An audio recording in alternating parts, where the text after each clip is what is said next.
Nicole. Let's talk about it.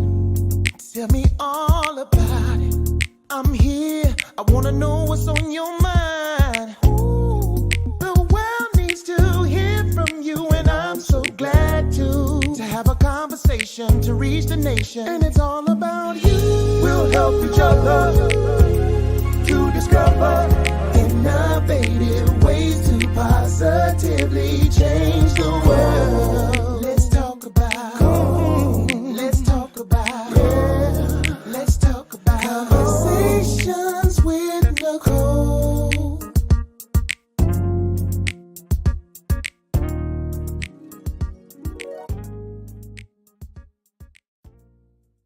Greetings, greetings. Happy Monday. Welcome to Conversations with Nicole. I am Nicole Everett, your host, and Conversations with Nicole is a talk show based in Tallahassee, Florida, focused on connecting the community through conversations. And today is what I call Mindset Monday. Mindset Monday is an opportunity for you, me, and my guests to talk about whatever it is we want to talk about. And today's topic is why humans want and need to belong. Why do we need to belong? Why do we want to belong? And so my very special guest is Miss Liz Joyner, the founder and CEO of the Village Square, one of my favorite organizations here in Tally Ho. And so I am super excited and delighted to have her here with me tonight. But before I bring Liz on, I want to hear from you. Where are you tuning in from? We are live from on Conversations with Nicole YouTube, on Conversations with Nicole Facebook, as well as on the Roku TV Greater Works Network. And so if you will, on Facebook and YouTube, in the comments, put your city and state in the comments so that we can give you a shout out. I see my cousin Denise in Texas is already here. Thank you for being here, cuz. Happy Monday. Hopefully you all have had a great weekend. I know y'all, I just got back from Columbia and went over to Amelia Island this weekend for the Greater Tallahassee Chamber Conference. Got to spend just a little bit of time on the beach, but a lot of great networking was done and some new connects. So I'm pretty excited about that. But at any rate, we are here to exchange ideas. This is a safe space for us to share and communicate with one another. This is all about mental health and wellness. And so Liz is actually a social worker by trade, but she's going to tell us about all of the great and wonderful things that she is doing and talk about why we as human beings need to belong. So I see a few more people who are chiming in. My mom is in the house in Miami. Thank you for being here, Ma. I love you. And we got Mr. Ozzy Daniel, my favorite clinician in Virginia Beach, Virginia, who is our resident clinician. He is in with us tonight, and Ozzy will be on, I believe, next Monday, if I'm not mistaken. So y'all want to come back and have a conversation with Ozzy. All right. So while others are joining us, I'm going to go ahead and share Liz's bio with you all. Liz Joyner is the founder and CEO of the Village Square, a nonprofit dedicated to reviving civic connections across divisions inside American communities. Liz has a master's degree in social work, conceptualizing the Village Square after her experience working in politics convinced her that the one way we work out our disagreements in today's public square is fundamentally flawed. Liz was nominated by Leadership Tallahassee as Leader of the Year and named by the Tallahassee Democrat as one of the 25 women you need to know. And she absolutely is that. She's convinced that America will be saved by strong geographic communities of neighbors working together across differences. Y'all help me welcome Miss Liz Joyner. It is great to be with you, Nicole. Thank you for having me. This is lots of fun. You are so welcome. My pleasure having you. So before we get all involved in our topic for the night, we want to hear from you. Tell the folks, who are you? We talked a little bit about what you do, but who is Liz Joyner? That's actually a hard question, isn't it? I know that's why you ask it, right? You have to really sort of dig down underneath the layers. Mm-hmm.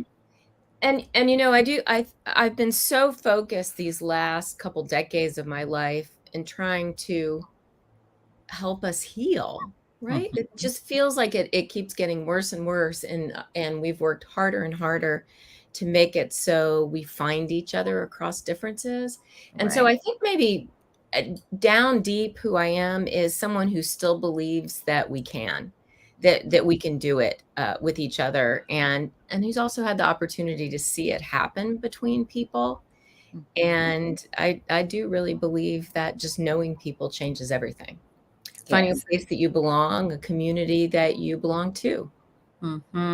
Yes, yes, yes, yes. Um, so this topic prompted me to talk about this on I do a segment on the Michael Court Morning Show on 95.3 on Mondays. And I ran across an article in Psychology Today that talked about belonging and Maslow's hierarchy of needs, right? So if you think about belonging as that kind of right above that foundational level, Yeah. so interpersonal connection that we are all in search of, right? And the article just talks about how, especially in this era of separation that we kind of live in, where there's an increase in isolation, an increase in polarization, an increase in people just not feeling connected, belonging is even that much more important. And so I'm so glad that we're having this discussion tonight. Yeah, it really is in many ways everything. And I think sometimes now we think we belong by virtue of kind of being in digital communities and knowing people that way. Yeah. But there's nothing like being, kind of who's outside your door, who's in your hometown that Mhm. you share experiences with, you can know them across differences, and to me, that's what we're missing so much of right now. Yeah, actually, I just read a piece by David Brooks, and he was talking about how we the number of people who say they don't have close friends has increased fourfold since 1990. That Yeah. 25% of 40-year-old Americans have never married. More than half of all Americans say that no one knows them really well, Mm. and that just feels tragic. That does. That oh, those statistics are a little gut wrenching. So 40% of Americans say that no one really knows them well. Well, yeah, Wow. and I mean, So no wonder we're having a crisis, right? We yeah, don't feel like we absolutely. belong.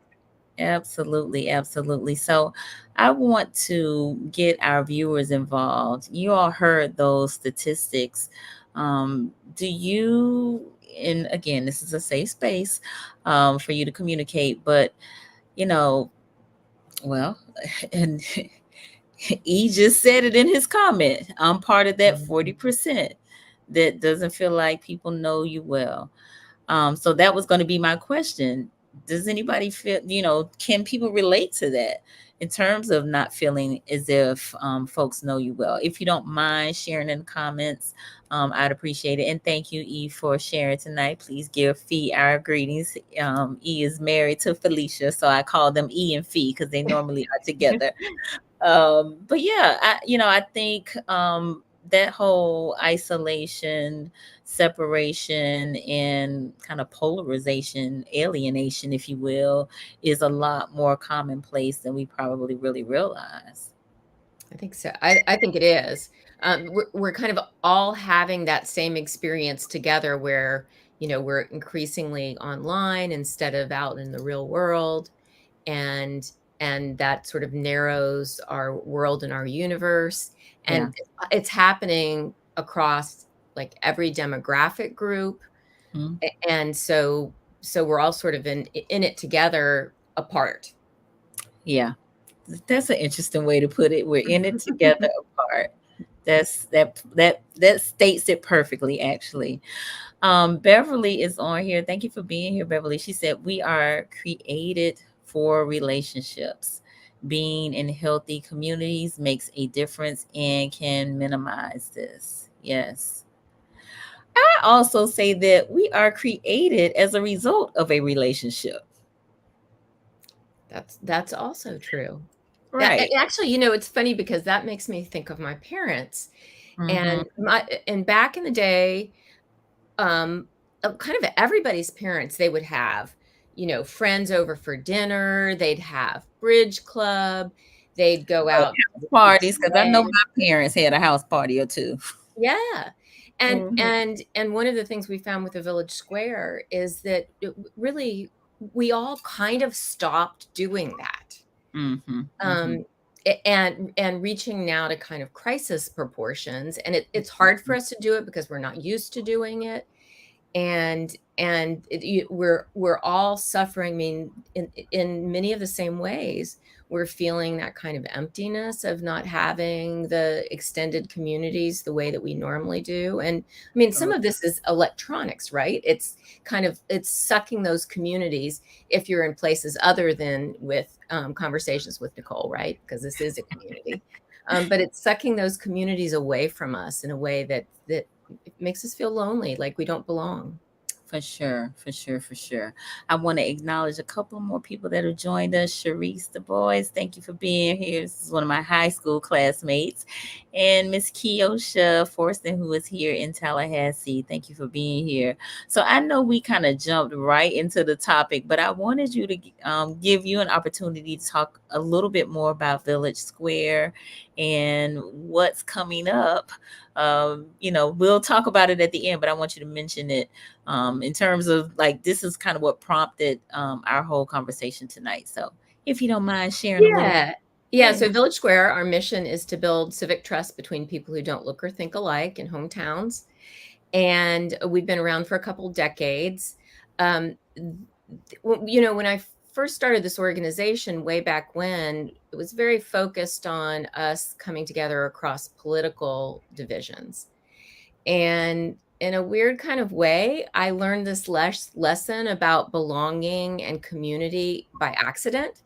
And it was by having people hang out with each other who didn't look or think alike. And then all of a sudden, I started seeing the relationships that existed across the differences. So fast forward all these years, and what we're doing this year in the 17th year of the Village Square's existence is we're being very intentional about building those relationships, building a community here in Tallahassee, but also I hope that other communities you'll feel inspired by some of what we're doing, where everyone belongs, where, no matter what your background is, cross color, creed, and ideology, we're going to create spaces where people know each other. And we're doing that. A couple things. One is we're launching this Friday night with a movie called Join or Die, a film about why you should join a club and why the fate of America depends on it.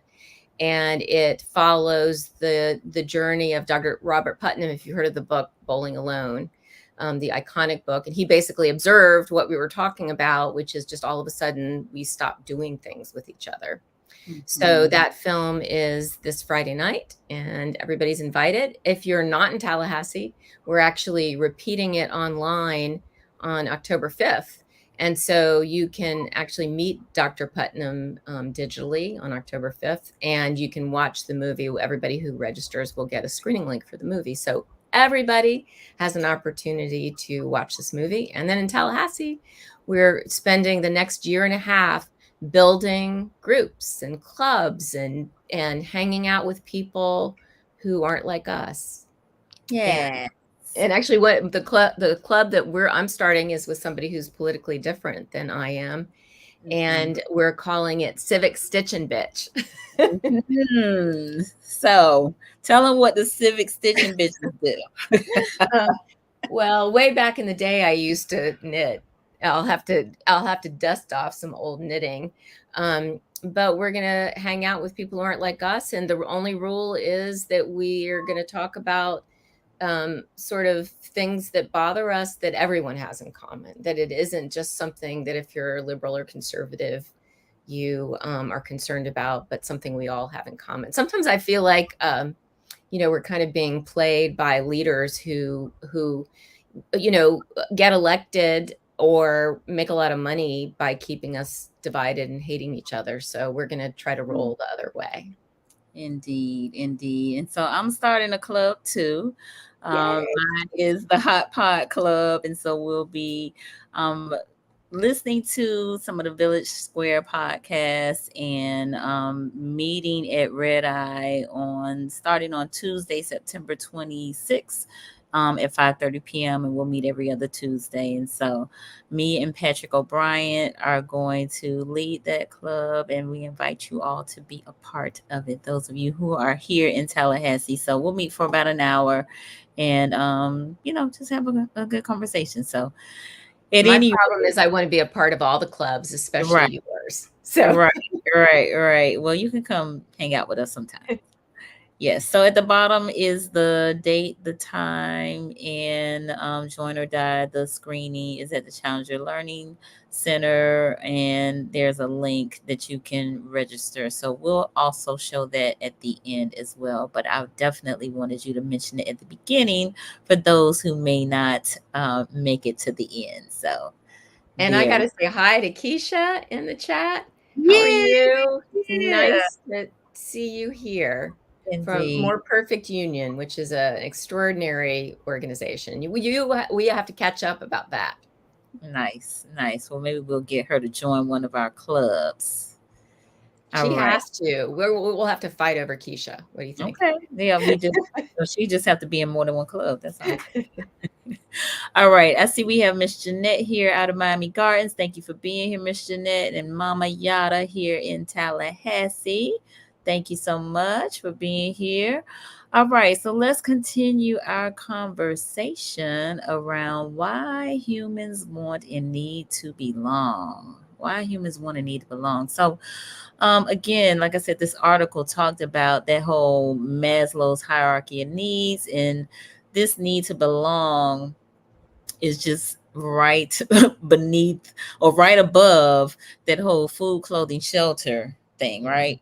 And so, I think, again, this whole belonging piece is something that's kind of been under our radar, but I feel like it's being heightened some with the technology, with the increase of loneliness. You read those statistics about 40% of Americans feeling like no one really knows them, right? And that is a lonely place to be. That's a tragedy. And actually, Maslow's hierarchy of needs really does kind of hint at what some of the problem is, right? Is that, it's a triangle, and you have to meet the safety needs, food and shelter and all that before you get to be able to worry about belonging. And so that, that's part of the problem we have, right? We're under stress and strain and difficulty, and it's harder to do many of those things.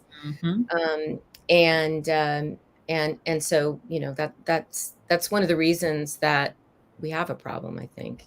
Indeed. So we got Monique Akambi on with us. Thank you for being here. She's here in Tallahassee. And Ozzy said it all leads to self-actualization. And so I hear you, Ozzy, but how do we get there? Like, how can we encourage belonging even more? Because again, I mean, I've recently was involved. I say recently in May was involved with the Solar Southside Festival, and we had these young people at FAMU DRS that we taught how to do oral histories.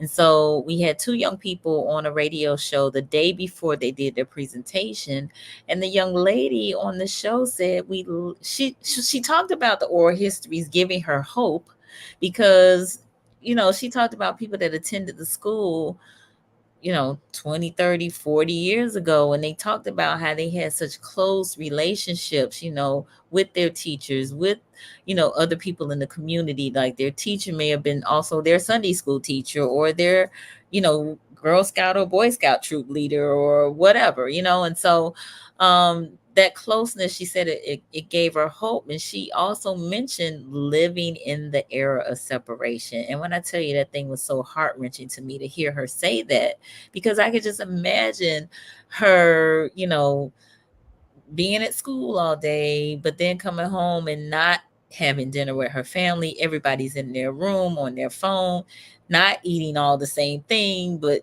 I grab a snack here, and maybe they might see their, sibling or parents in passing, or not until the next day when it's time to go to school or work again. So, we aren't coming together for those family meals and conversations and things of that nature. And so I could absolutely understand why she felt that way. So I really would love to hear from you all in terms of how we can increase that belonging, that sense of belonging, and particularly with the young people, and not solely, but I'm really curious to hear from you all. What do you think, Liz? There's stats that I can't quote right away, but about younger people having fewer friendships, being engaged in love relationships less often. Mhm. Some younger people aren't getting their driver's license. Like, I think it was like 2 hours after I turned 16 that I got my driver's license. And so we seem to be sort of building a society that makes it harder to do those things. And Mhm. sometimes I also think it's like online can be performative. Um, and we have to be really careful about that. That somehow we have to be perfect, which none of us are. Mhm. Um, and then also I kind of worry that it's kind of a new thing to think that our journey through life is an individual one. That we see it so like we see the endeavor as being such an individualistic thing, which I do think is different than it used to be. Indeed. Yeah.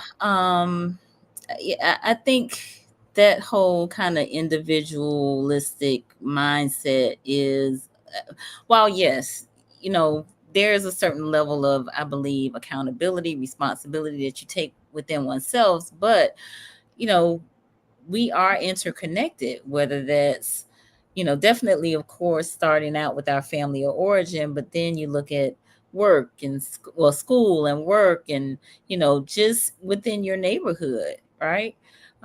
Because, like, one of the examples that I often think of is, us being in Florida and the storms that come through here and let the power be down.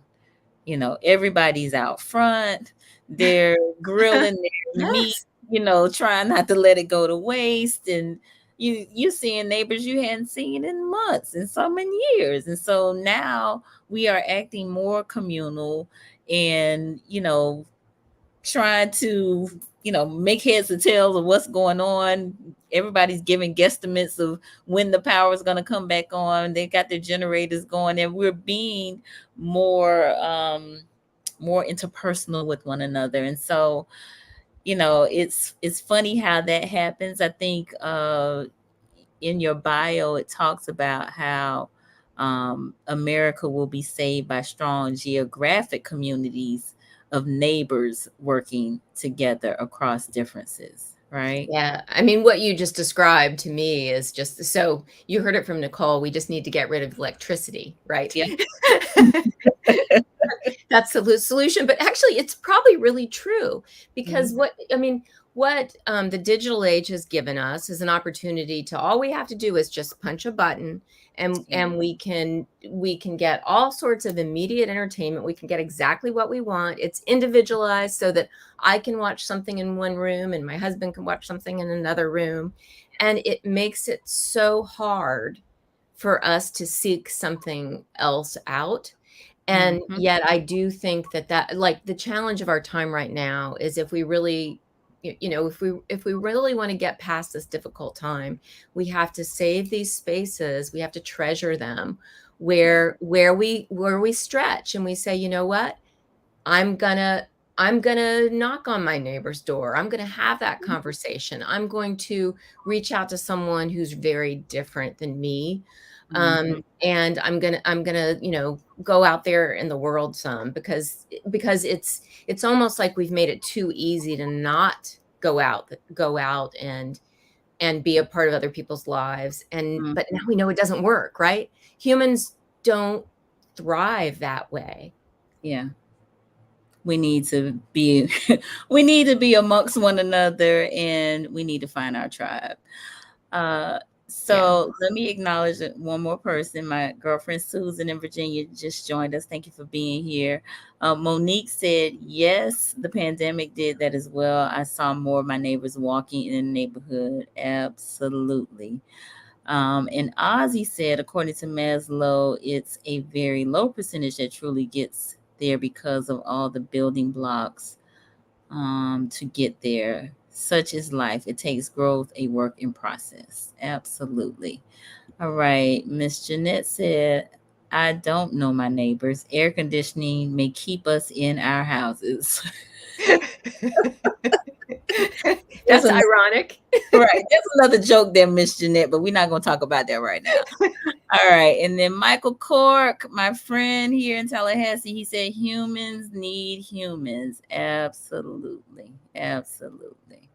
All right. We got Sheila Morris on with us as well here in Tallahassee. Thank you for being here, my sister. All right. So, yes, humans need humans, but boy, sometimes we can, separate ourselves, isolate ourselves as well. And I don't know, maybe that's fear of being vulnerable, don't want to be judged, fear, want to be liked. I don't know. Why do we isolate? Why do we separate? Well, so I learned something I had never heard before, called Mhm. Dunbar's number. Okay. And Dunbar was a British anthropologist who somehow kept seeing that humans tended to sort of naturally clump into groups of 150-ish. Hmm. And Okay. so he did a lot of writing and thinking, and actually it was kind of popularized a little bit by Malcolm Gladwell in Tipping Point, where he Mhm. talked about, I think it was Gore-Tex is the company, that Okay. they learned this thing about 150 people. And so they would just build a building for 150 employees. And as the company expanded, they'd build another building for 150 employees. And the idea is that's kind of like the human limit of capacity for Hmm. being able to engage directly in relationships where you know someone, they know you. It's like a real relationship, right? And so I find that fascinating to think about, because in some ways, maybe some of the problem we're having is because we're all kind of out over our skis, right? Because when you're out there in the digital world, the number of relationships you have is limitless. It just keeps going and going, and it's kind of overwhelming, So right? wait a minute, Liz. Are you suggesting that my almost 5,000 Facebook friends is unrealistic? What are you saying? Well, I have to say that I do think there are different rules for you, Nicole, than most people. No, there are not. I don't know those people, Liz. Like you said, I probably know about 150 of them. Well, and so that's like in the theoretical limit. I think a lot of people don't agree with Dunbar's number, but if that's the theoretical limit of sort of a reciprocal relationship, right? Is, if you call me, I'm gonna be there to give you a hand. I know what you're going through. I know what your situation is. Then it's like we have to deal differently with all of our relationships if we have thousands of, whoops, that was water I just spilled. If we have thousands of online relationships, if we Yeah, post on Facebook or Instagram, we're having a relationship in some ways with like the whole world. It's overwhelming. it It's is. and it's unsustainable, and it's also pretty scary, right? Because if Mhm. if I if you're one of my 150 people, you're going to forgive things that are imperfect about me, and I'm going to be able to navigate my relationship with you despite those imperfections. But you can't do that with the whole world. on Twitter. It's a lot. It is a lot. Listen, Kiosha said belonging can serve as an affirmation of our existence. Oh, I like that, Kiosha. We got Solomon Battles on with us. Thank you for being on here. And Mr. Jerry Smith, thank you for joining us. Keisha said we separate for elevation to keep sane, stress, then we regroup and try new people. That is very true, though. Who have Like less that. issues? That's true. Listen, you have to put those drama friends down, the less dramatic friends down, less stressful friends down, and pick up some new ones. And Emmanuel, not flexing the code with 5,000 friends. Actually, it's a little less than 5,000 but who's counting? Marcus Boston is on. Thank you for joining us. All right, so we are at right about halfway through our talk. So, for those of you who are just joining us, thank you for being here. This is Mindset Monday. I'm Nicole Everett. I'm talking to Miss Liz Joyner, the CEO and founder of the Village Square, and we are talking about why humans want and need to belong. Michael Cork says human needs humans. Kiosha just said belonging can serve as an affirmation of our existence. We talked about it being part of Maslow's hierarchy of needs. Beverly said we are created for relationships. Being in healthy communities make a difference and can minimize this isolation that we've been talking about as well. So, oh, all right. So the thought around belonging and maybe activities that we do are that common thread and may help us find our tribe. Yes. For sure. But then there's also, I would say that the relationships that have been most meaningful in my life have been the ones with people who are very dissimilar Mm-hmm. to me. Mm-hmm. So actually, the film Join or Die is about it's loosely about Dr. Robert Putnam, and he talks about social capital. And talks about how really it's social capital that changes. We talk a lot about what's wrong with our government and what's wrong with our elected officials, but in some ways it's we have more agency than sometimes we think we do if Mm-hmm. we know each other inside of a community. And so, but he talks about two different kinds of social capital. One is bonding, so that's with the birds of a feather, right? And Right. that's important. It's important that we find our people, Mm-hmm. because that's where we feel most understood. But then it's also important for us to find people who aren't our people, and Mm-hmm. and to be able to see humanity in them, people who are very unlike us. Mm-hmm. And they call that bridging social capital. Okay. I like that because I think so often we are so caught up on this exterior. As I travel abroad, it seems like there's not much thought about the hue of your skin. You're either Cuban or non-Cuban. You're either Colombian or not Colombian. You're either Japanese or you're not Japanese. You know what I'm saying? And so it feels very much so like, and not to say that those places don't have discrimination, bias, racism, prejudice, what have you, but we are really on a color trip here in America, right? And so, and I'm speaking about myself, right? So I'm not even gonna pretend like I'm not impacted by it, because if you are a white woman, I'm thinking, okay, some level of privilege or, esteem or power or, money or what have you, depending on, maybe what you have on or what you say, your words, or that sort of thing. And so we judge a lot in terms of judging a book by its cover, right? And so it's Yeah. not, one of the things that I find, and I often say this, that you don't know until you have the conversation. And so until you talk to a person about their background, about their mindset or what have you, you won't know. Right. And so we've got to do that. We've got to, make space and have those conversations, whatever those conversations are. Yeah, and they can be so, I mean, we've had the opportunity at the Village Square to just witness some beautiful, beautiful conversations along those lines.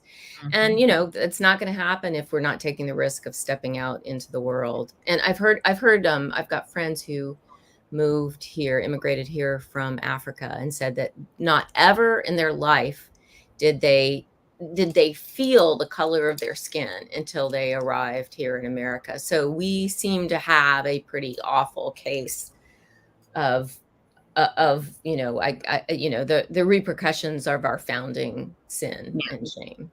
Absolutely.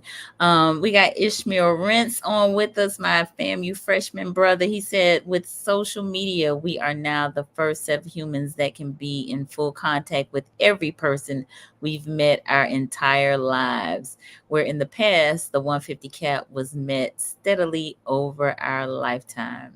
That is so smart. That is very well put, Ish. Thanks for sharing that. And we got Coach Merv on. He said, way to be honest, Nicole, respect. Thank you, Coach Merv. So yeah, so with that being said, oh, wait a minute. He had another comment. He said, it's crazy though that it's 2023 and we still struggle with race. Wow. Yeah. It's yeah. It is awful. It's awful. It's I've got this, I grew up out in the suburbs of Washington, D.C. Mhm. And I've got this picture that I cannot look at it without getting weepy. And it is a group of little girls standing in a line at school. And they're kind of, this was taken right after the Brown v. Board of Education decision. So this was many years ago. They were in their like frilly, 1950s or 60s vest.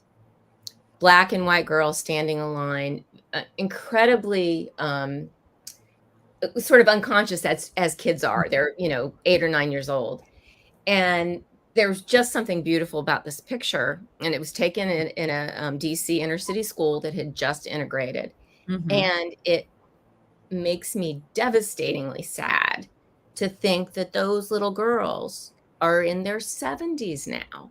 Yeah. And that we still are no further than we are. And Yeah. that, I mean, if we have to fix that.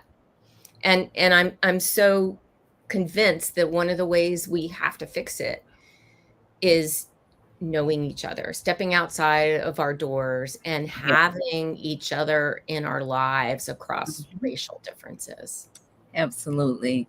Amayada said, and we will continue to struggle because it's deeply rooted and needs lots of healing around it. Absolutely.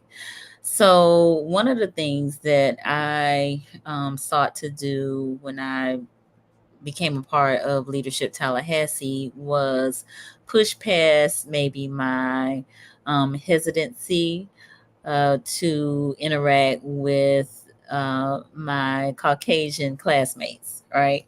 I sought out to meet all of my classmates, but I really pushed through to just have one-on-one conversations and meetups to get to know people better. Because again, as I'm always saying, you don't know until you have the conversation, but so many times during these meetups, I found we had so much more in common than we had different, right?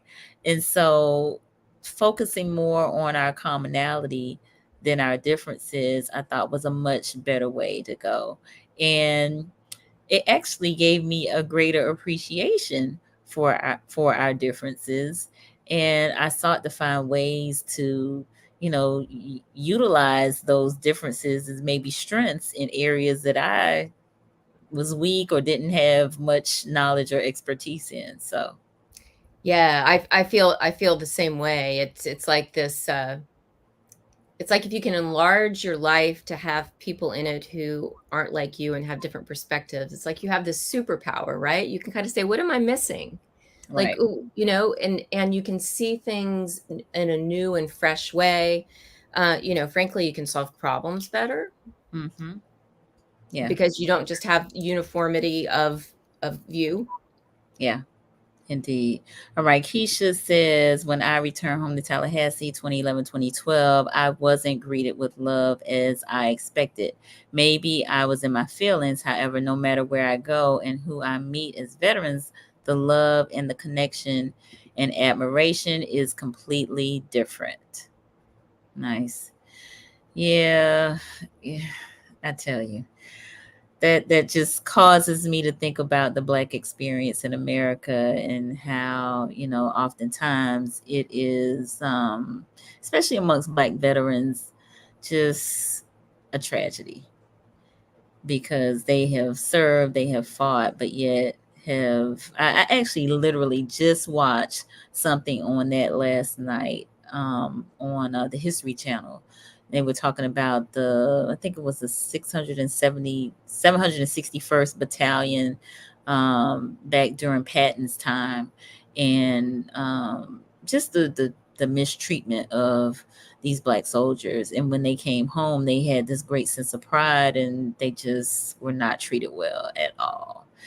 And We so, yeah, go ahead. we had a guest on our digital program called named Dr. Theodore Johnson. He's written a book called When the Stars Begin to Fall.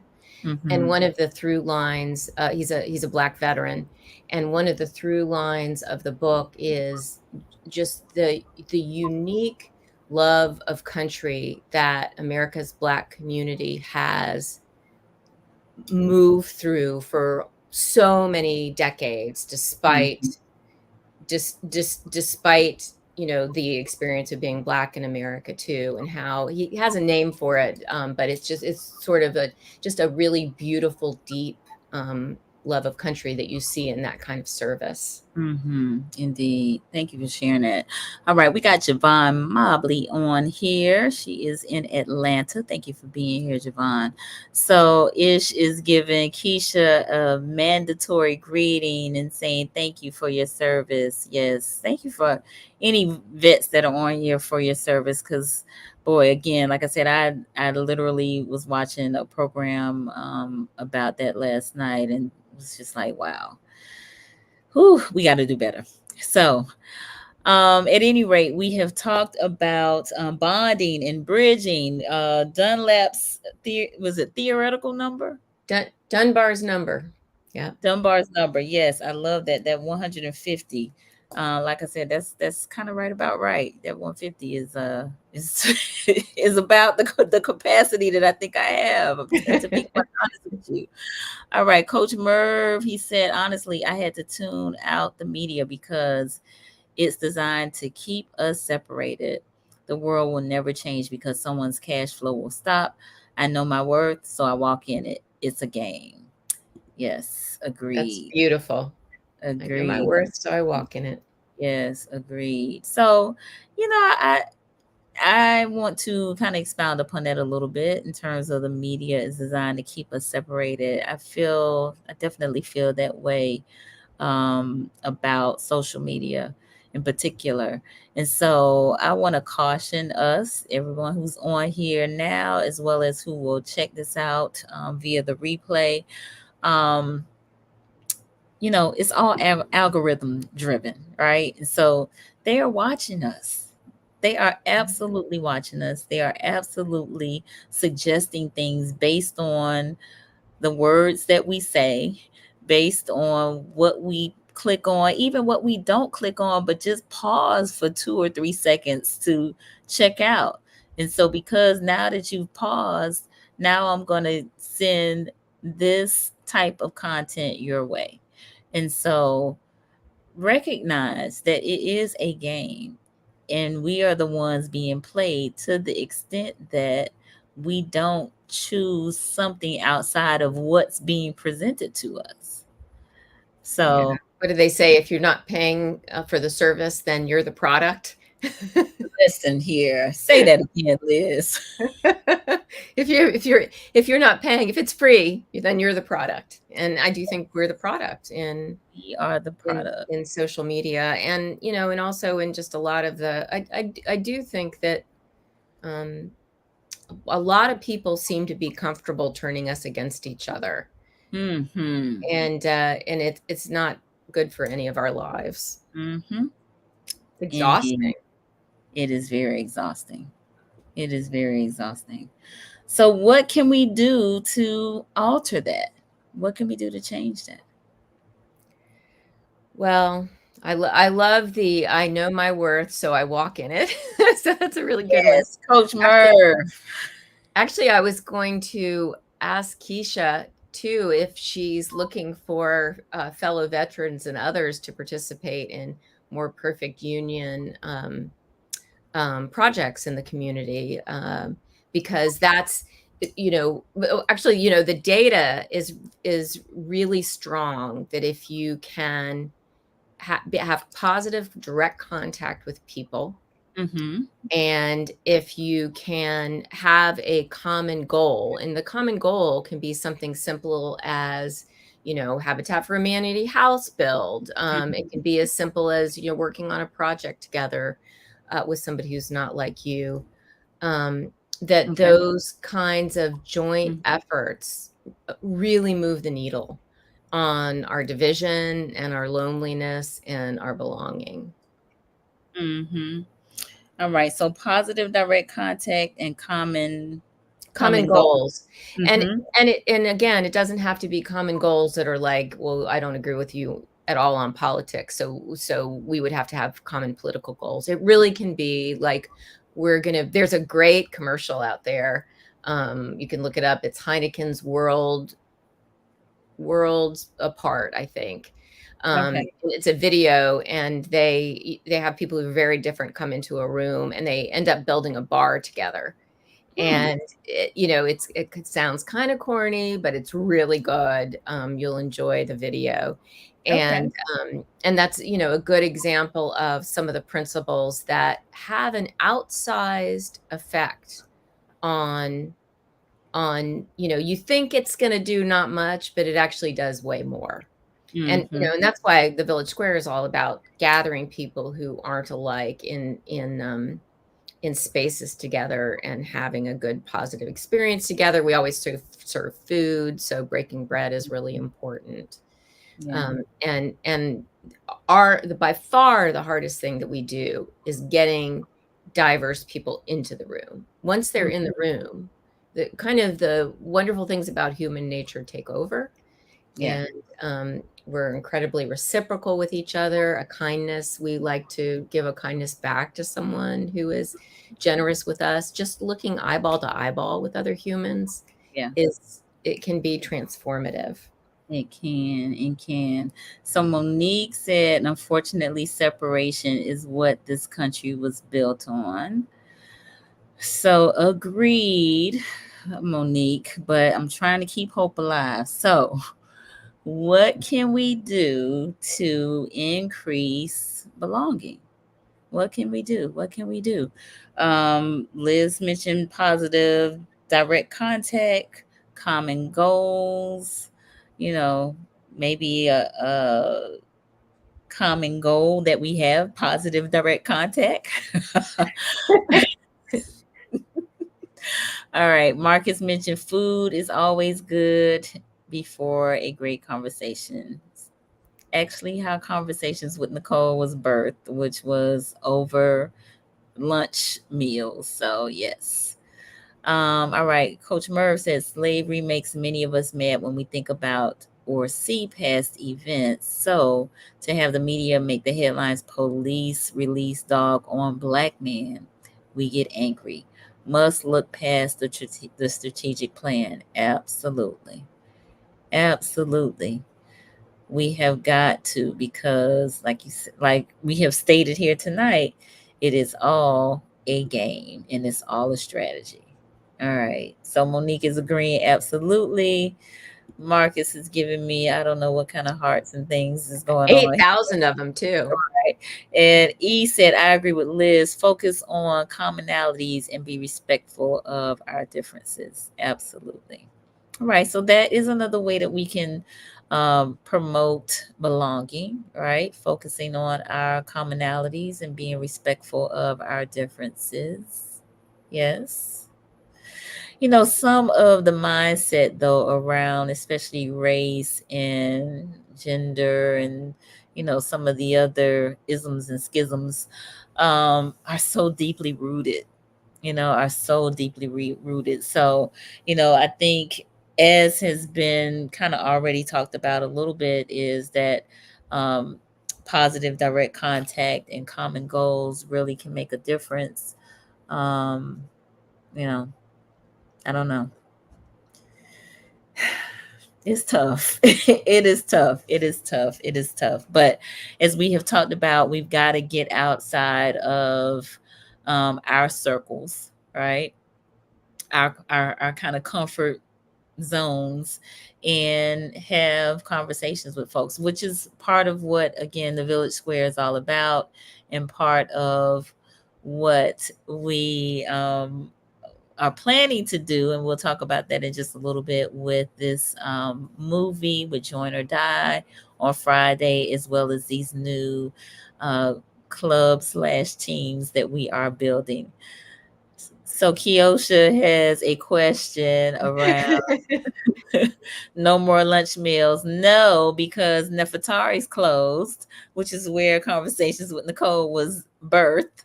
And that's where we used to have these lunch meals. So we'll have to find a new place to have them, Kiosha. So we could talk about that later. But at any rate, yes, one of the uh, programs that Village Square did that I also was a big fan of was The Longest Table. Yeah. Right? Yeah. We are too. There was something about looking at that table, which was like, almost 100 tables end to end to end Mm-hmm. in the middle of the street downtown that was just so inspiring. And you could see the diversity, Yeah. just it felt like the whole community was coming out. And Mm-hmm. that felt transcendent. And I do think that that's maybe a part of what's important as well, is we have to set our sights firmly on who we can be together, kind of that transcendent vision of the Dr. King's beloved community, right? Mm-hmm. And we have to look up, because we humans are pretty complicated and flawed, Mm-hmm. and we often don't rise you know into our better selves and the better angels of our nature. So I do think that, like, there's something about The Longest Table that to me is just a picture of that, because you Mm-hmm. kind of go, yes, this is who we are, this is what we want to become. And I Right. think keeping that higher higher goals in mind does matter a lot, Yeah. because Indeed. there are going to be a lot of human failures and imperfections. And I do think that, I mean, it's hard to be super optimistic right now, but saying something optimistic, I do think that more of us want to see that than not, right? I think that's true. I think so too. Monique came back, and I thank you, Monique, for pushing through. She said, be open to others' perspectives. So that sometimes can be a bit challenging, but I think that will also help us get on that road to belonging, right? My mom said visibility is important. And so if I know my mom, what I think she means is that it's important to see yourself, right? And so representation being important. Mm-hmm. Yeah. Yeah. And so I don't think uh, corporate and media has always gotten that. And not that they even necessarily had to get it, but I think there's been at least since COVID, definitely more of a push and an acceptance, especially with DEI and that sort of thing, diversity, equity, and inclusion. And then Keisha said, when you greet people or people greet you, the first thing they are embraced with is whatever you are going through. If we strive to greet with love on purpose, it can and will change the world. Love it. Thank you for sharing that, Keisha. All right. So those are, I think, all great observations and things for us to consider as we seek to encourage belonging and consider ways that we can um, feel like we belong even more as well. Enigma E said, it's true. More of us want peace and belonging. Unfortunately, the few tends to be louder or amplified. We're definitely living through a time when that is true. Mhm. And then we have a tendency, because I think the people who want us divided and want us to hate each other, want to suck us into that sort of those camps. You're either with us or against us. Yeah. And I think that I think just resisting that giant suck is really important. Yeah, for sure. All right. And then Coach Merv said, we all need each other, but we act as if we don't. When one realizes that loving humans is more rewarding than race, they will never go back. It's 2023. It's time we think for ourselves. Yes. Great points. Thank you. Thank you, Coach Merv. Thank you, E, for your comments. All right. Well, we are coming to the close of our talk, but I want to give you an opportunity to give us some final words as well as share how folks can connect with you. So I guess I want to just generally invite people, no matter where you are, to think about if there's a way that you can create a small, diverse group of people who love something that you love, right? Whether it's, knitting or gardening or riding a motorcycle or whatever it is that gives you joy in your life. And think about ways you can stretch your network of humans, because that really does change everything. Now you're not an abstraction. You're a human that they see and they know. And I think that changes everything. And if you're here in Tallahassee, you can jump online and go to villagesquare.us, tlh.villagesquare.us, and you can join us for the movie Friday night, Join or Die. It's a beautiful movie. And you can also join us in a group, in a small group, and all the way to the end of 2024. So we're going to be doing this a long time. We're going to be incredibly persistent until every single one of us knows each other, and then it will be good. Yes. All right. Very good. So again, we will be at the Challenger Learning Center on this coming Friday at 6:30 to watch the screening of Join or Die. You can go to the site that's on the bottom of the screen, or go to the Village Square website, which is tlh.villagesquare.us. And there's Liz's contact information as well. Call me anytime. Yes. And we will also, at the end of the film, be signing folks up for the teams or the clubs or the whatever you want to call us, the tribes, the mini tribes. And I'm starting, me and Patrick O'Brien are doing the Hot Pot Club. So we will be meeting starting Tuesday, September 26th at 5:30 p.m.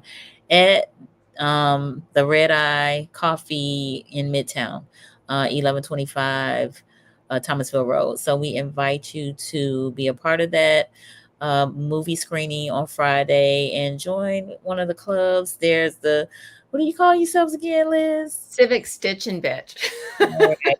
These are the stitching folks that want to sit around and stitch and bitch. Yeah. Or it's possible that we'll just like hold a glass of wine in our hand and pretend like we're stitching, but we'll really just mostly be bitching. Right. Gotcha. And I believe there's a supper club one and a couple of others. So, definitely we're going to be about belonging. And so we invite you to come and belong with us, because you do belong with us here in Tallahassee, as we, do kind of the Village Square thing that we do, which is, connecting with folks with differences, and appreciating those differences, but also our similarities. So I thank you, Liz, so much for being my guest tonight. Oh, it was so much fun. Thank you for having me. Yes. And I thank you, viewers, for joining us as well.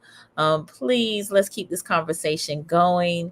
For those of you who have not subscribed to the Conversations with Nicole YouTube channel, I invite you to do so. We are here on Mondays and Wednesdays at 8:30 p.m. Our focus is mental health and wellness, trying to encourage us to get our checkup from the neck up, and be our best selves. So hopefully we will see you on Friday, or you all will be back here on Wednesday.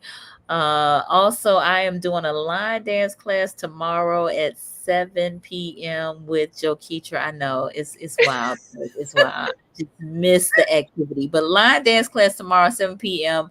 at Walker Ford Community Center for 1 hour. It's a free community class. Come out, have a ball with us. We're going to have a good time. All right. That is perfect social capital. That's exactly what we need to do to belong, right? Yes, come line dance with us tomorrow at 7 for free at Walker Ford. All right. At any rate, you all have a great evening, and hopefully we'll see you later on this week. Bye.